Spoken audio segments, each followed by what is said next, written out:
내비게이션 69쪽 내비게이션 누가복음 2장 1절에서 7절 드디어 예수 탄생. 세례 요한 출생 이후 예수님도 탄생하십니다. 누가는 세례 요한 출생에 예수 탄생을 얽어 놓았습니다. 외국인 누가 그는 예수라는 사람의 처형, 부활의 미스테리를 연구한 사람이라고 앞서서 얘기했습니다. 그런데 이방인 누가의 구약 실력을 보세요. 창조주를 알고 있는 종족 이스라엘 나라에 나타날 구원자, 그가 그라는 것을 알아볼 수 있는 징조들도 엄청 많이 파악하고 있으니 말입니다. 그 앞길을 예비하는 어떤 사람이 미리 와야 하는 것 정도는 기본으로 꿰고 있습니다. 그래서 세례 요한 출생을 예수 출생과 밀접하게 연결시키는 것입니다. 유독 누가만 세례 요한 출생 기록을 이렇게 자세히 조사했습니다. 분명 의도를 가지고 사가로서 사기를 그렇게 구성한 것입니다. 사가, 연구가의 입장을 잃지 않고 아우구스투스의 호적 명령이 떨어진 때에 예수가 탄생하셨다고 분명히 밝힙니다. 실제로 있었던 일임을 자료와 함께 내보이고 있습니다. 갈릴리 나사렛 동네에 살던 요셉과 마리아는 유대 베들레헴 지역으로 이동해야만 합니다. 갈릴리에는 주민등록 등본이 있고 유대에는 호적 등본이 있기 때문에 노중 출산이라는 희한한 일이 생깁니다. 초산이라 호적일을 마치고 갈릴리 집으로 돌아올 즈음에 출산하지 않을까 생각했을지도 모릅니다. 여행길에 출산하기를 원하는 사람이 어디 있겠습니까? 다른 가능성은 이미 구약에 능통한 이들이 베들레헴에서 구주가 나신다는 예언을 예감하고 있을지도 모를 일이고, 어쨌든 성수기에 여행하다 보니 숙소를 잡지 못했고 결국 아기 예수를 누일 장소가 없었던 것 같습니다. 고고학자들은 베두인들이 양을 재우는 평평한 동굴 같은 숙소일 가능성을 비치기도 합니다. 성경 누가복음 2장 1절에서 7절 그때에 가이사 아구스도가 영을 내려 천하에 다 호적하라 하였으니 이 호적은 구레뇨가 수리아 총독이 되었을 때 처음 한 것이라. 모든 사람이 호적하러 각각 고향으로 돌아가매 요셉도 다윗의 집 족속이므로 갈릴리 나사렛 동네에서 유대를 향하여 베들레헴이라 하는 다윗의 동네로 그 약혼한 마리아와 함께 호적하러 올라가니 마리아가 이미 잉태하였더라. 거기 있을 그때에 해산할 날이 차서 첫 아들을 낳아 강보로 싸서 구유에 뉘었으니 이는 여관에 있을 곳이 없음이러라. 내비게이션 마태복음 1장 1절에서 17절, 누가복음 3장 23절에서 38절. 예수 족보 등장. 그런데 지루하게 왜 예수 족보를 써놓았을까? 문건이기 때문입니다. 태어나셨으니 어떻게든 족보를 밝혀야 하지 않겠습니까? 성경은 구약부터도 얼마나 족보를 중요하게 생각하는지 한마디로 예수, 그의 혈통적 내력은 하면서 추적하고 싶다는 것입니다. 거듭 말하지만 사실 기록이라는 주장입니다. 정통성 문제입니다. 처음부터 얘기해온 바로 그분입니다. 갑자기 밑도 끝도 없이 들이미는 것이 아닙니다. 예수께는 두 개의 족보가 있습니다. 유대인을 의식한 마태 족보와 이방인이 좋아하는 누가 족보입니다. 마태 족보는 내려오는 족보이고 누가 족보는 올라가는 족보입니다. 마태 족보는 아브라함에게서 내려오고 누가 족보는 아담, 그 이상 하나님까지 올라갑니다. 마태는 이스라엘 역사 속에서 진정한 왕통은 다윗 왕조뿐이라는 사실에 꽂혀 있습니다. 그것 보십시오 하는 것입니다. 예수, 유다지파, 다윗 혈통이 아니라는 것입니다. 네가 나를 위하여 집을 짓겠느냐? 내가 내 위를 영원히 있게 할 것이다 라는 사무엘하 7장의 언약이 떠올라야 합니다. 이방인 누가의 입장은 간단합니다. 이방인은 아브라함의 혈통이 아니므로 창조주까지 올라가야 하는 당위성이 있다는 것입니다. 예수, 그는 인류 일반 역사의 하나님, 그 하나님의 아들이시라는 것입니다. 둘째 아담으로서 진정한 하나님의 아들 모습을 보여주는 족보입니다. 또 인간 예수, 그의 뿌리는 곧 하나님이시라는 뜻도 있습니다. 자, 이제 아래 사안을 참고하며 족보를 읽어봅시다. 마태 족보 창세기 12장 출민수사사멍 데라느의 역사를 족보 정리했다고 생각하면 됩니다. 족보의 구성 세 단락. 마태는 세 단락으로 족보를 구성했습니다. 그 중심은 아브라함, 다윗, 예수입니다. 아브라함부터 다윗, 다윗부터 바벨론 포로, 포로 귀환에서 예수, 14대씩이나 한 사람 모자람. 족보의 이름. 그래서 이 족보의 이름은 아브라함과 다윗의 자손 예수 그리스도의 세계다. 족보의 라인. 아브라함을 잇는 정통우사는 누가 하나님 나라의 상속자인가를 따져봤더니 친자 라인만은 아니다. 또 친자 라인 전체도 아니다. 예수까지 이어지는 족보는 그야말로 황홀할 정도로 미스테리입니다. 역사인데 모계를 무시하는 족보 관습상 여자 이름이 끼지 않는 건데 여자들도 등장합니다. 이상한 여자들. 더군다나 다말, 라합, 룻, 이상 룻기 족보에 나오는 여인들이죠. 밧세바, 이들은 이방인이거나 비정상적이고 부끄러운 여인들입니다. 후사를 찾아가되 악착같이 정통성을 고집하면서도 유대인에게요. 그 고집의 방향은 이방인과 죄인들, 또한 헬라인에게로다입니다. 이 사실이 보이세요? 마리아는 어떤가? 지금까지 계속해서 사용되던 생식 단어 나코, 겟나오가 마리아에 와서는 끊어집니다. 요셉이 예수를 낳고가 아닙니다. 능동태인 겟나오와는 달리 에겐네세, 수동태 동사가 나타납니다. 마리아는 단지 출생의 도구 역할을 한 여인으로 족보에 등장한 것입니다. 마태 족보의 결론. 예수 그리스도는 혈연적으로는 요셉과 아무런 관계가 없다. 그럼에도 불구하고 아브라함과 다윗 혈통의 왕통을 합법적으로 이어받고 있습니다. 여기에 그리스도가 다윗의 자손이면서도 자손이 아닌 신비한 진리가 존재합니다. 이것이 마태의 신학입니다. 성경 마태복음 1장 1절에서 17절.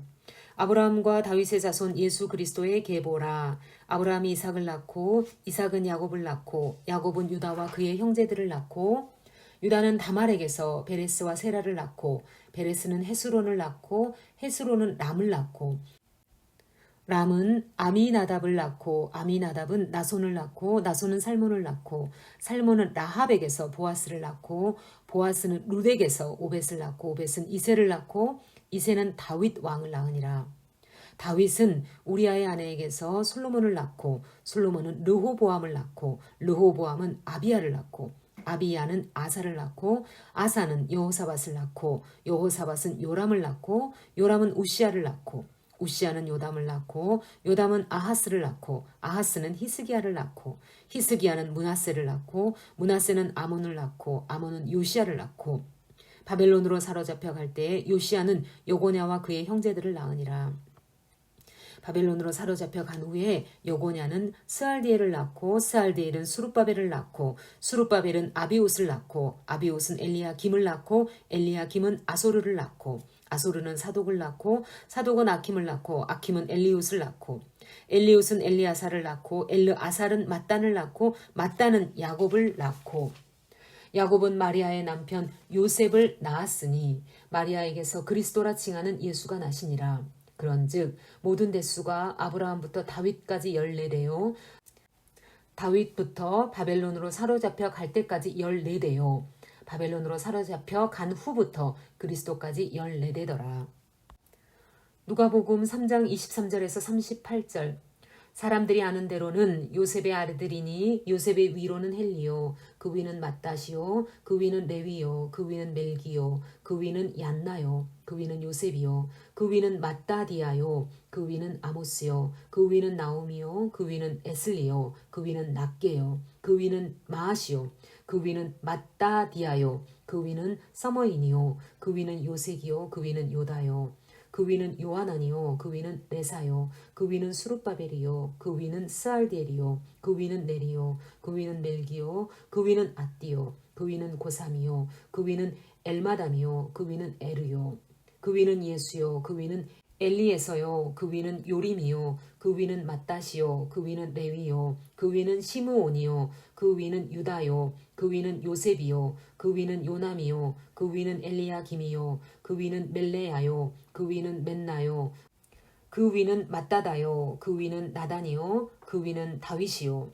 그 위는 이세요. 그 위는 오벳이요. 그 위는 보아스요. 그 위는 살몬이요. 그 위는 나손이요. 그 위는 아미나답이요. 그 위는 아니요. 그 위는 헤스론이요. 그 위는 베레스요. 그 위는 유다요. 그 위는 야곱이요. 그 위는 이삭이요. 그 위는 아브라함이요. 그 위는 데라요. 그 위는 나홀이요. 그 위는 수룩이요. 그 위는 르우요. 그 위는 벨렉이요. 그 위는 헤버요. 그 위는 살라요. 그 위는 가이난이요. 그 위는 아박사시요. 그 위는 셈이요. 그 위는 노아요. 그 위는 레멕이요. 그 위는 무드셀라요. 그 위는 에녹이요. 그 위는 야렛이요. 그 위는 마할랄렐이요. 그 위는 가이난이요. 그 위는 에노스요. 그 위는 셋이요. 그 위는 아담이요. 그 위는 하나님이시니라.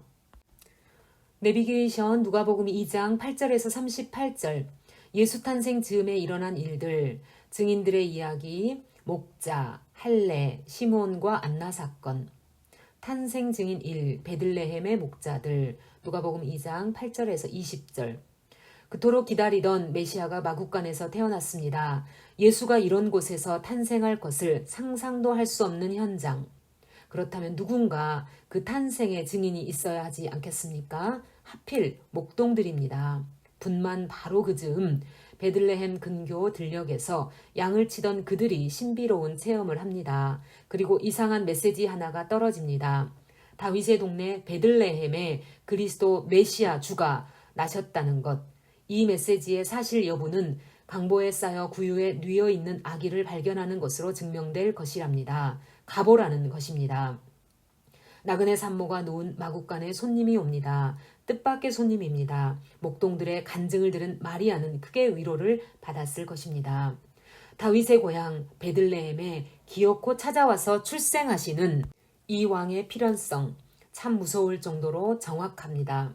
학자들은 이곳이 바로 대제사장 안나스의 재물 물류 창고, 양을 키우는 장소였을 것이라고 추측합니다. 난지 8일 만에 할례를 행하고 예수라는 이름을 줍니다. 세례 요한도 할례 받는 날에 이름도 받고 아버지 사가랴의 입도 풀렸습니다. 탄생 증인 2, 결례일에 만난 시므온과 안나. 누가복음 2장 21절에서 38절. 그러고는 40일째 되는 날입니다. 모세의 법대로 결례를 행하기 위해 베들레헴에 있던 요셉과 마리아는 아기 예수를 데리고 예루살렘 성전으로 올라갑니다.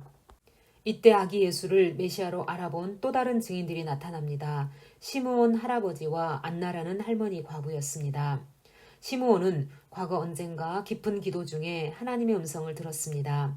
그리스도를 보기 전에는 죽지 않는다는 것. 구약에서 에녹도 그랬습니다. 무드셀라가 죽을 때 심판이 온다라는 음성이었습니다. 그는 그의 기도 경험상 그것을 확신했습니다.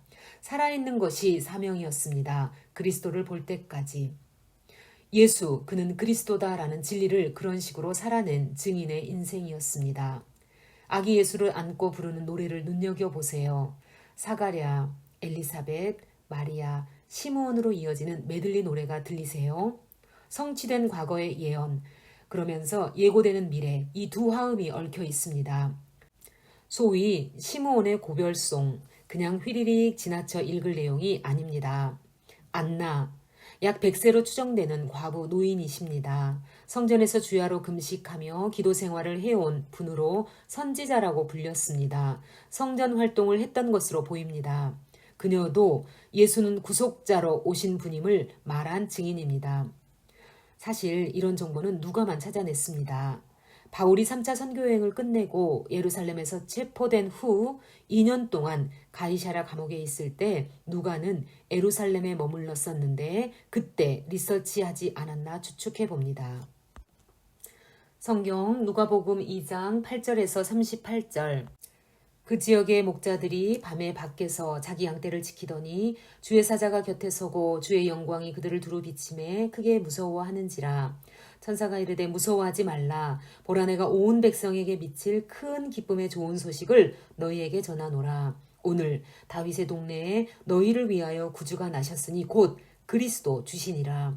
너희가 가서 강보에 쌓여 구유에 뉘어 있는 아기를 보리니 이것이 너희에게 표적이니라 하더니 호련히 수많은 천군이 그 천사와 함께 하나님을 찬송하여 이르되 지극히 높은 곳에서는 하나님께 영광이요 땅에서는 하나님이 기뻐하신 사람들 중에 평화로다 하니라. 천사들이 떠나 하늘로 올라가니 목자가 서로 말하되 이제 베들레헴으로 가서 주께서 우리에게 알리신 바 이 이루어진 일을 보자 하고 빨리 가서 마리아와 요셉과 구유에 누인 아기를 찾아서 보고 천사가 자기들에게 이 아기에 대하여 말한 것을 전하니 듣는 자가 다 목자들이 그들에게 말한 것들을 놀랍게 여기되 마리아는 이 모든 말을 마음에 새기어 생각하니라. 목자들은 자기들에게 이르던 바와 같이 듣고 본 그 모든 것으로 인하여 하나님께 영광을 돌리고 찬송하며 돌아가니라. 할례할 8일이 되매 그 이름을 예수라 하니 곧 잉태하기 전에 천사가 일컬은 바라라. 모세의 법대로 정결 예식의 날이 참에 아기를 데리고 예루살렘에 올라가니 이는 주의 율법에 쓴 바 첫 해에 처음 난 남자마다 주의 거룩한 자라 하리라 한 대로 아기를 죽게 드리고 또 주의 율법에 말씀하신 대로 산비둘기 한 쌍이나 혹은 어린 집비둘기 둘로 제사하려 함이더라. 예루살렘에 시므온이라 하는 사람이 있으니 이 사람은 의롭고 경건하여 이스라엘의 위로를 기다리는 자라. 성령이 그 위에 계시더라. 그가 주의 그리스도를 보기 전에는 죽지 아니하리라 하는 성령의 지시를 받았더니 성령의 감동으로 성전에 들어가매 마침 부모가 율법의 관례대로 행하고자 하여 그 아기 예수를 데리고 오는지라. 시므온이 아기를 안고 하나님을 찬송하여 이르되 주제여 이제는 말씀하신 대로 종을 평안히 놓아 주시는도다. 내 눈이 주의 구원을 보았사오니 이는 만민 앞에 예비하신 것이요 이방을 비추는 빛이요 주의 백성 이스라엘의 영광이니이다 하니 그의 부모가 그에 대한 말들을 놀랍게 여기더라. 시므온이 그들에게 축복하고 그의 어머니 마리아에게 말하여 이르되 보라 이는 이스라엘 중 많은 사람을 패하거나 흥하게 하며 비방을 받는 표적이 되기 위하여 세움을 받았고 또 칼이 내 마음을 찌르듯 하리니 이는 여러 사람의 마음의 생각을 드러내려 함이니라 하더라. 또 아셀지파 바누엘의 딸 안나라 하는 선지자가 있어 나이가 매우 많았더라. 그가 결혼한 후 7해 동안 남편과 함께 살다가 과부가 되고 84세가 되었더라. 이 사람이 성전을 떠나지 아니하고 주야로 금식하며 기도함으로 섬기더니 마침 이때에 나와서 하나님께 감사하고 예루살렘의 속량을 바라는 모든 사람에게 그에 대하여 말하니라. 내비게이션 마태복음 2장 1절에서 23절. 그리고 그 이후 일련의 사건들이 일어나다 동방박사, 이집트로 피난, 드헤롯의 유아 살해 명령, 다시 나사렛으로 귀향, 탄생 증인 3, 해외 귀빈, 동방의 박사들. 이런 일들이 지나고 언제쯤인지 모르지만 동방 박사들이 찾아옵니다.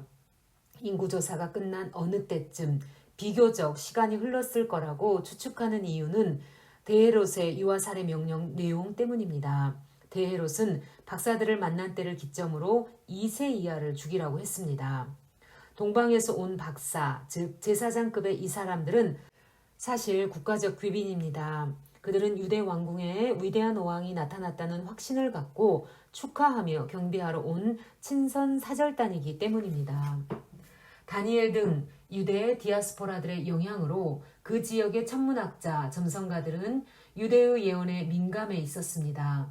유대의 여호와 하나님은 무시할 수 없는 신이었습니다. 그렇다고 너 바벨론 으스대지 마라. 너도 결국은 망한다. 이런 신탁이 다 영향력이었습니다. 예언자들이 열방에 약치를 해놓은 셈입니다. 그 결과 유대인들이 기다리는 메시아, 다윗의 자손 대신 이방인들은 유대인의 왕이라 부르며 관심을 갖고 있었습니다. 우리가 구약을 읽을 때 지루해하거나 딴 생각을 하며 읽었을지도 모를 시편 72편 10절, 이사야 60장 6절, 9절들을 보세요. 이방의 왕들이 메시아 앞에 예물을 드리며 경배하게 될 것이라는 예언이 바로 이런 사건을 두고 하는 말이 아니겠습니까? 동방박사 이야기, 크리스마스 카드에 멈춰있는 신화 같은 이야기가 결코 아닙니다. 매우 역사적으로 접근해야 할 일입니다. 누가가 진리를 탐구했듯이 당신도 예수님을 믿을 바에야 이렇게 차근차근 풀어야 하지 않겠습니까? 드헤롯 왕실은 발칵 뒤집혔습니다. 박사들을 외교 처리한 후 곧 명령을 내립니다. 2세 이하인 베들레헴의 유아들을 죽이라고. 꿈에 지시받은 요셉은 식구들을 데리고 베들레헴을 뜨기로 결심합니다. 이집트로의 이동입니다. 신혼기를 이집트에서 지낸 셈이지요. 가장 요셉은 박사들이 준 예물을 요긴하게 썼을 것입니다. 그리고 대헤롯이 죽자 고향으로 돌아갑니다. 이집트에서 갈릴리 나사렛으로의 이동입니다. 성경 마태복음 2장. 헤롯 왕 때 예수께서 유대 베들레헴에서 나심에 동방으로부터 박사들이 예루살렘에 이르러 말하되 유대인의 왕으로 나신 이가 어디 계시냐? 우리가 동방에서 그의 별을 보고 그에게 경배하러 왔노라 하니 헤롯 왕과 온 예루살렘이 듣고 소동한지라. 왕이 모든 대제사장과 백성의 서기관들을 모아 그리스도가 어디서 나겠느냐 물으니 이르되 유대 베들레헴이오니 이는 선지자로 이렇게 기록된 바 또 유대 땅 베들레헴아 너는 유대의 고을 중에서 가장 작지 아니하도다. 내게서 한 다스리는 자가 나와서 내 백성 이스라엘의 목자가 되리라 하였음이니이다. 이에 헤롯이 가만히 박사들을 불러 별이 나타난 때를 자세히 묻고 베들레헴으로 보내며 이르되 가서 아기에 대하여 자세히 알아보고 찾거든 내게 고하여 나도 가서 그에게 경배하게 하라. 박사들이 왕의 말을 듣고 갈새 동방에서 보던 그 별이 문득 앞서 인도하여 가다가 아기 있는 곳 위에 머물러 서 있는지라. 그들이 별을 보고 매우 크게 기뻐하더라. 집에 들어가 아기와 그의 어머니 마리아가 함께 있는 것을 보고 엎드려 아기께 경배하고 보배합을 열어 황금과 유향과 몰약을 예물로 드리니라. 그들은 꿈에 헤롯에게로 돌아가지 말라 지시함을 받아 다른 길로 고국에 돌아가니라. 그들이 떠난 후에 주의 사자가 요셉에게 현몽하여 이르되 헤롯이 아기를 찾아 죽이려 하니 일어나 아기와 그의 어머니를 데리고 애굽으로 피하여 내가 네게 이르기까지 거기 있으라 하시니 요셉이 일어나서 밤에 아기와 그의 어머니를 데리고 애굽으로 떠나가 헤롯이 죽기까지 거기 있었으니 이는 주께서 선지자를 통하여 말씀하신 바 애굽으로부터 내 아들을 불렀다 함을 이루려 하심이라. 이에 헤롯이 박사들에게 속은 줄 알고 심히 노하여 사람을 보내어 베들레헴과 그 모든 지경 안에 있는 산의 아이를 박사들에게 자세히 알아본 그때를 기준하여 2살부터 그 아래로 다 죽이니 이에 선지자 예레미야를 통하여 말씀하신 바 라마에서 슬퍼하며 크게 통곡하는 소리가 들리니 라헬이 그 자식을 위하여 애곡하는 것이라. 그가 자식이 없으므로 위로받기를 거절하였도다 함이 이루어졌느니라. 헤롯이 죽은 후에 주의 사자가 애굽에서 요셉에게 현몽하여 이르되 일어나 아기와 그의 어머니를 데리고 이스라엘 땅으로 가라. 아기의 목숨을 찾던 자들이 죽었느니라 하시니 요셉이 일어나 아기와 그의 어머니를 데리고 이스라엘 땅으로 들어가니라. 그러나 아켈라오가 그의 아버지 헤롯을 이어 유대의 임금됨을 듣고 거기로 가기를 무서워하더니 꿈에 지시하심을 받아 갈릴리 지방으로 떠나가 나사렛이란 동네에 가서 사니 이는 선지자로 하신 말씀에 나사렛 사람이라 칭하리라 하심을 이루려 함이러라. 내비게이션 75쪽 신약 내비게이션 예수님의 어린 시절 내비게이션 누가복음 2장 39절에서 40절 이집트 망명에서 돌아온 예수의 유년 시절 호적하러 내려갔다가 얼떨결에 출산하는 바람에 시작된 소용돌이가 멈춰섭니다. 아기 예수 때문에 신혼기에 해외로 도피했다가 비로소 갈릴리 지역 나사렛에 정착하면서 안정을 찾습니다. 천사들을 만나는 극한 신비체험, 응원해 주었던 증인들, 이런 요소들이 고통의 터널을 지날 때 힘이 되어 주었을 것입니다. 쓰임받는 신혼입니다. 이런 과정에서 아기 예수는 유년 시절을 지냅니다. 이 기록을 읽습니다. 성경 누가복음 2장 39절에서 40절 주의 율법을 따라 모든 일을 마치고 갈릴리로 돌아가 본 동네 나사렛에 이르니라. 아기가 자라며 강하여지고 지혜가 충만하며 하나님의 은혜가 그의 위에 있더라. 내비게이션 누가복음 2장 42절에서 52절 소년기의 유일한 기록 예수 실종 사건 예수가 12살 되던 6월절입니다. 유아기를 지나 소년기로 접어드는 예수, 이때 성전에 올라갔다가 부모와 헤어져서 한바탕 소동이 일어납니다. 이 일이 얼마나 대단했으면 예수님의 사생애의 독특한 기록으로 남아있을까요?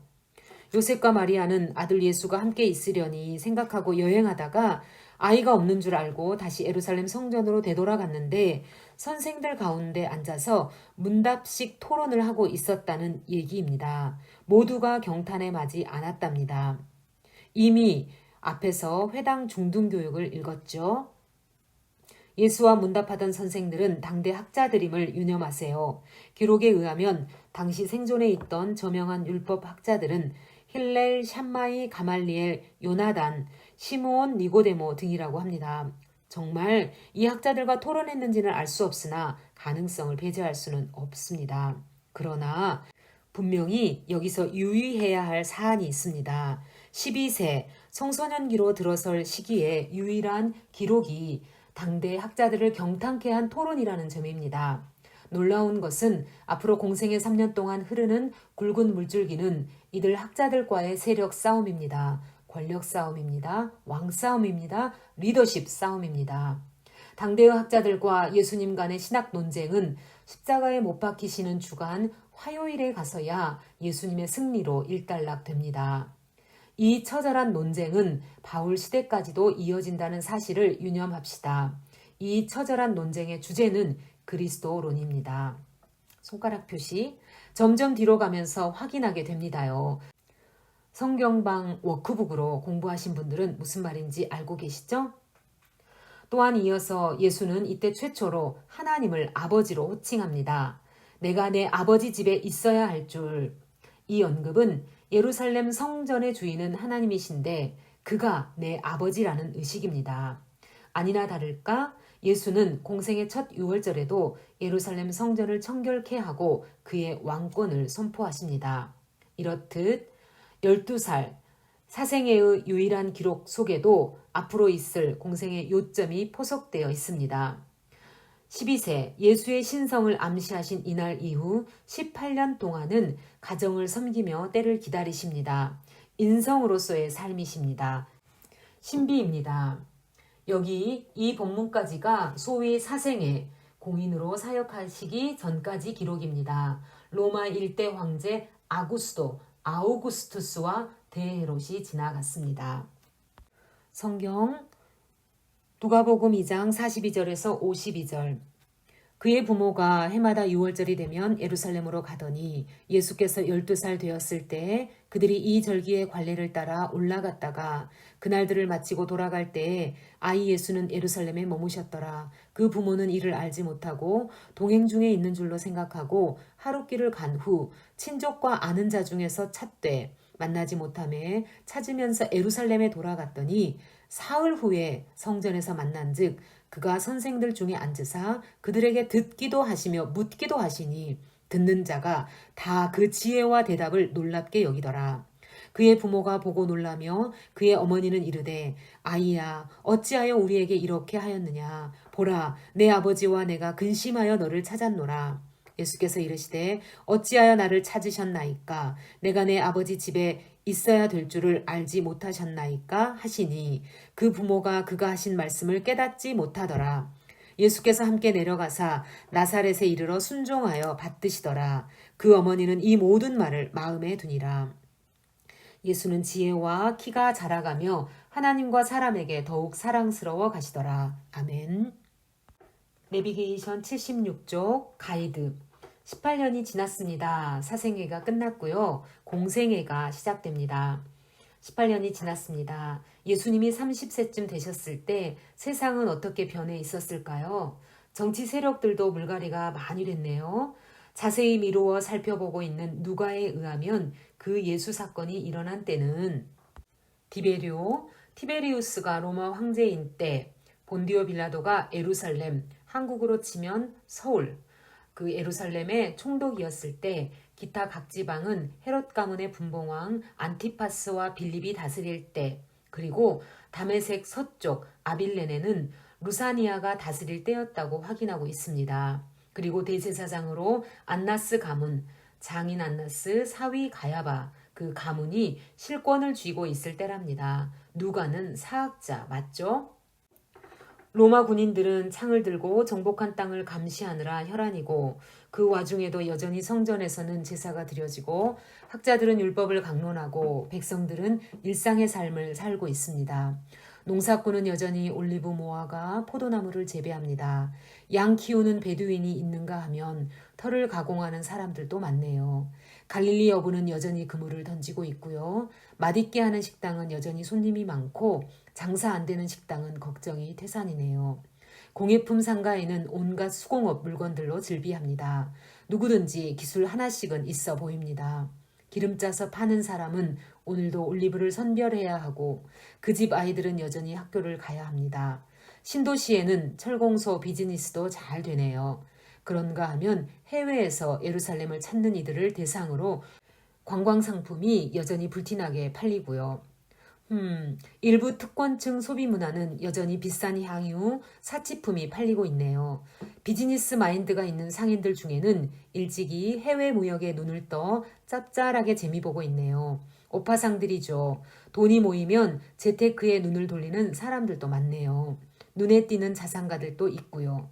그 틈에 세금 걷는 텍스 컬렉터들은 엄청나게 세금을 부과하네요. 로마에 상납할 금액에 몇 배씩 부리느라 요즘식으로 말하면 계산기를 두드리고 있네요. 이런 와중에 노예나 날품 파는 자들, 생활보호 대상인 영세민들은 싼 노동력에 구호금을 받아가며 근근히 살아가네요. 과부 나그네 고아들은 여전히 끼니 걱정을 하고 있고요. 우리가 이미 신구약 중간시대를 지나오며 공부한 얘기들입니다. 그런데 이런 일상의 삶을 사는 사람들의 마음은 콩밭에 있습니다. 그 콩밭이 어딥니까? 요단 동편입니다. 요한이라는 사람 때문에 유대 전역이 난리도 그런 난리가 없습니다. 틈만 나면 세례 요한 집회에 가고 싶어 합니다. 예루살렘 성전 강의 프로그램은 8일을 날리는데 요한의 집회에는 사람들이 구름처럼 모여드는 겁니다. 대부흥운동이 일어났습니다. 어떻게 된 일인지 현장으로 가 봐야겠습니다.